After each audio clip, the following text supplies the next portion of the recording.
Good evening. Tonight, we're going to uncover the most terrifying execution ritual of ancient Rome, one that involved a leather sack, a viper, a dog, and a monkey, and was reserved for the one crime that Roman society considered absolutely unforgivable. In ancient Rome, there was a fate worse than the cross, a ritual reserved not for thieves or enemies, but for a darker crime. It wasn't a quick death. It was a death in darkness, in chaos, in the company of beasts. Tonight, we're going to talk about the Poena Cullei, the punishment of the sack. To understand the punishment, we must first understand the crime. And to understand the crime, we must delve into the mind of a Roman. The Roman world was not like ours. It wasn't based on the idea of individual rights. It was based on the concept of pietas. This isn't piety in the modern sense, but a profound sense of duty. Duty to the gods, duty to the state, and above all, duty to the family. The family wasn't a group of individuals bound by affection. It was the fundamental pillar of Roman society, an almost sacred hierarchical structure with a paterfamilias at the top. The head of the family wasn't just a father. He was the priest, the judge, and the absolute owner of everything and everyone who lived under his roof. His wife, his children, his slaves. They were all under his potestas, his power. He literally had the power of life and death over his own children. This power wasn't tyranny. It was order. The paterfamilias was responsible for maintaining the favor of the gods, honoring the ancestors, and ensuring the continuity of the lineage. He was the microcosm of the Roman state itself, an orderly, hierarchical entity governed by unquestionable authority.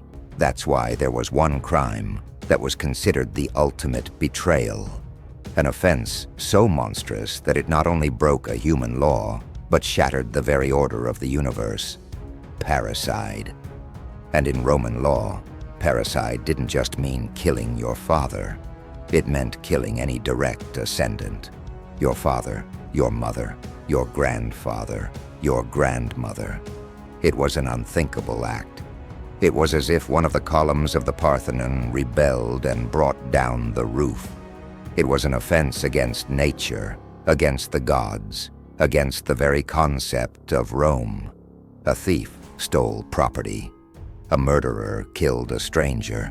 But a parricide attacked the very source of his own existence, denied pietas, desecrated the memory of the ancestors, and declared war on the cosmic order. And for such an unnatural crime, Rome devised an equally unnatural punishment. A punishment designed not only to inflict pain, but to erase the guilty from the face of the earth and the afterlife. Imagine it's you. You have been found guilty of parricide. The court has delivered its verdict, and now the ritual of your dehumanization begins. You are not taken directly to the execution. First, you are stripped of your humanity.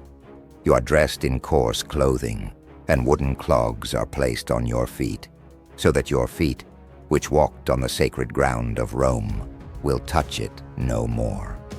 Your head is covered with a hood made of wolfskin, the animal that in mythology represented chaos and wild nature, the opposite of Rome's civilized order.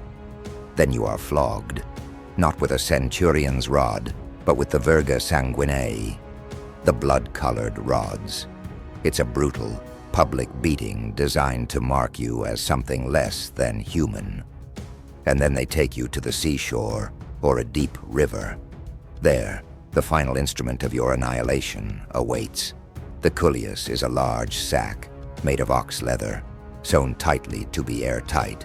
But you are not alone in that sack. 4 traveling companions await you, 4 animals, each with a dark and deliberate symbolism. First, a dog. In Roman culture, the dog was a symbol of loyalty and domesticity, but in its wilder form, it also represented a lack of piety. It was believed that a dog did not respect blood ties. that a hungry dog could devour its own master. By locking you in with a dog, the Romans were telling you, you have betrayed family loyalty, so you will die with the animal that knows none. Then, a rooster. The rooster, the herald of the dawn, was a symbol of vigilance and the daily cycle of life. But it was also associated with senseless fighting and aggression. 2 roosters will fight to the death out of pure territoriality. By putting you in with a rooster, they were saying, you have attacked your own lineage, so you will die with the animal that attacks its own kind, without reason. Next, a viper. The snake, a universal symbol of evil, poison, and stealthy betrayal. It was believed that vipers, in an act of unnatural impatience, sometimes killed their own mother at birth, tearing their way out. The symbolism was brutally clear. You have killed your parent, so you will die with the creature that does the same. And finally, the strangest and most exotic of all, a monkey. The monkey was seen by the Romans as a grotesque caricature of a human being, a ridiculous and perverse imitation of the human form. By locking you in with a monkey, the message was devastating. You have committed an act so unnatural that you are no longer human. You are a parody of a human being, and you will die with your equal. Now imagine the terror. You are forced into that leather sack. The air is thick, smelling of cured leather and fear. And then one by one they throw the animals in with you. The dog, confused and terrified, begins to bark and bite. The rooster, in a panic, flaps and scratches you with its spurs. The agitated viper looks for a target for its venom, and the monkey, in a frenzy of terror, shrieks and lunges at everything that moves. It is total darkness, a chaos of claws, beaks, teeth, and venom. You can't see. You can barely breathe. You only feel the blows, the bites, the scratches, as the sack is sewn and sealed shut. You are trapped in a microcosm of unnatural chaos, a living representation of the crime you have committed. You have broken the world's order, and now you are experiencing the total absence of that order. And then the end begins. The sack is placed on a cart, pulled by black oxen, the color of mourning and the underworld, and it is transported slowly towards the water. The purpose of this final journey was symbolic. It was to ensure that even in death, you would not contaminate the land. The land, for the Romans, was sacred, the resting place of the ancestors. And you, as a parricide, had no right to rest in it. When they reach the shore, they lift the sack. For a moment you feel yourself rising, and then they throw you. You hit the water with brutal force. The cold shocks your body as the sack slowly begins to fill, and the chaos inside becomes even more desperate. The animals, in their own struggle for survival, attack you with renewed fury. You don't die from a single cause. You die from a combination of horrors, from the animal's wounds, from the shock of the icy water, from asphyxiation as the air runs out, and finally, from drowning. It is a death designed to be the antithesis of the Roman good death. You die in darkness, not in light. You die among beasts, not among your family. You die without a burial. Your body will never touch the earth. You are erased. Your soul, according to Roman belief, would find no rest, trapped forever in that leather sack, adrift on the waters, denied entry to the underworld, and forgotten by the living. The Poena Cullei was not just an act of sadism. It was a piece of political and religious theater. It was a statement. Rome, at its core, saw itself as a bulwark of order in a world of chaos, and parricide was the ultimate embodiment of that chaos. By creating such an elaborate and symbolic punishment, the Roman state was doing more than just punishing an individual. It was restoring the cosmic order. It was demonstrating to the gods and the citizens that betrayal of the family, the pillar of their civilization, was an offense that would be eradicated in the most absolute way possible. The punishment was rare. Historical records suggest it was applied infrequently, reserved for the most atrocious cases. But its existence served as a terrifying warning. It was the monster in the closet of Roman law, a constant reminder of the price of defying the natural order. Over time, even the Romans began to consider it too brutal. During the Empire, the punishment was often simplified.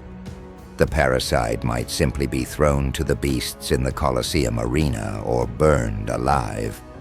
Though terrible, these punishments at least allowed a public death, a way of being seen and remembered, even in infamy. The Poena Cullei was different. Its true terror lay not in the physical pain, extreme as it was. It lay in total annihilation. It denied you a place on earth, in the sea, in the sky, and in memory. You were erased from the universe. So as we think about modern justice, about debates on rehabilitation and human rights, let us remember this. Let us remember a time when justice was not about correcting, but about erasing. A time when society, to protect itself from what it considered the supreme evil, was willing to create a hell in miniature and throw its own citizens into it. The Poena Cullei shows us the darkest side of the Roman mind, its obsession with order, its fear of chaos, and its capacity for methodical and deeply symbolic cruelty. It reminds us that beneath the marble surface of the Forum and the logic of Roman law beat an ancient heart full of primordial fears and bloody rituals. Crucifixion was a punishment for the body. The Poena Cullei was a punishment for the soul, an attempt to destroy a human being so completely that not even the gods would remember them. And that, perhaps, is the most brutal form of history. Not just death, but absolute oblivion.